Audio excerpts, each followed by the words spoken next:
નમસ્કાર, હું doctor Urman Dhruv, department of internal medicine, HCG hospital મીઠાખડી.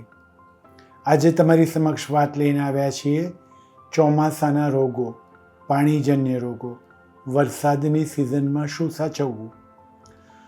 ઘણા બધાને આશ્ચર્ય થશે કે ચોમાસું તો મહિના પહેલાં આવી ગયું, તો હવે આ વાત કેમ? ચોમાસું જ્યારે શરૂ થાય ત્યારે જે તકલીફ નથી થતી એ હવે પછી દેખાવાની છે. કારણ કે ચોમાસાના જે કોઈ મુખ્ય રોગો છે એ બધા વરસાદને કારણે નહીં પણ પાણી ભરાવાને કારણે થાય છે. પાણી ભરાય, મચ્છર થાય અને મચ્છરને કારણે 3 ઇમ્પોર્ટન્ટ રોગ મલેરિયા, ડેન્ગી અને ચિકનગુનિયા થાય. હા, પાણીથી પોતાનાથી પણ રોગ થાય, પીવાના પાણીથી, એ પણ ચોમાસામાં, અને એ છે ટાઇફોઇડ. તો આપણે 4 આ મુખ્ય રોગોને પહેલાં અટકાવવાના ઉપાયો શોધીએ. અટકાવવાના ઉપાયો: મચ્છર કરડે નહીં એ ધ્યાન રાખવાનું, મચ્છરની ઉત્પત્તિ ના થાય એ ધ્યાન રાખવાનું. મતલબ 2 ઇમ્પોર્ટન્ટ વસ્તુ: એક, જ્યાં જ્યાં પાણી ભરાયા હોય એ તમામ જગ્યાઓએ કાં તો ઓઇલ છાંટી દેવાનું, કાં તો મચ્છર મૃત્યુ પામે એવી દવા છાંટી દેવાની.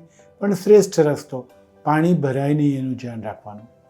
કુલરમાં પાણી ભરાઈ શકે, ફ્લાવર વાઝમાં પાણી ભરાઈ શકે, કુંડામાં પાણી ભરાઈ શકે, તમારા બાગ બગીચામાં પાણી ભરાઈ શકે, અરે અગાશી પર પડેલા ટાયરમાં, નકામા ટાયરમાં કે પ્લાસ્ટિકની કોથળીઓમાં પણ પાણી ભરાઈ શકે. તો આ બધી જગ્યાઓ સાફ કરી દો અને પાણીને કોઈ જગ્યાએ સ્ટેગ્નન્ટ ના થવા દો.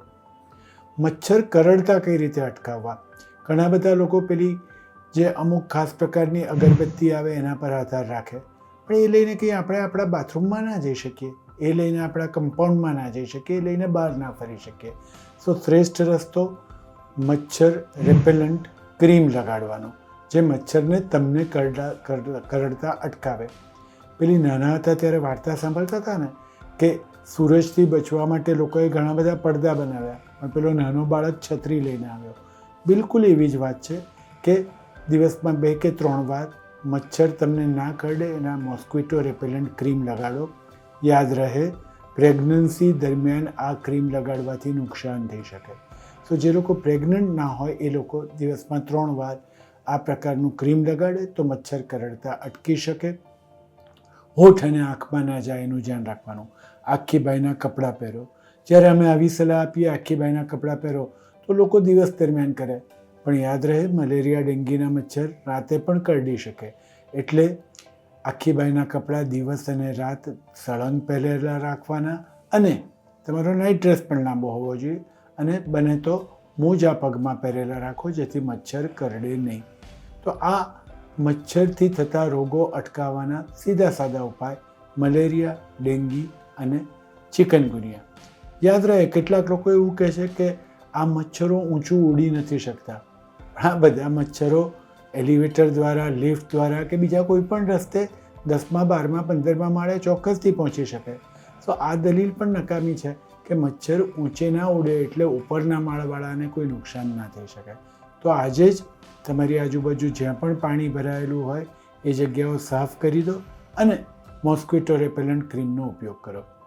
સૌથી ઇમ્પોર્ટન્ટ અને છેલ્લી વસ્તુ: જો કોઈ વ્યક્તિને ડેન્ગી થયો હોય, મલેરિયા થયો હોય, તો એને કરડેલા મચ્છર તમને કરડે તો પણ તમને મલેરિયા કે ડેન્ગી થઈ શકે. ઇવન એક મચ્છર કરડવાથી જે મલેરિયા થયો હોય એ જ મચ્છર અથવા એના જેવા મચ્છર ડેન્ગીના જંતુઓને લઈને ફરી શકતા હોય, એટલે બીજી વાર પણ આ રોગ થઈ શકે. એટલે મચ્છરથી સાચવતા રહો, પાણી જમા ના થવા દો અને મચ્છરજન્ય ચોમાસુ રોગોને થતા અટકાવો. નમસ્કાર.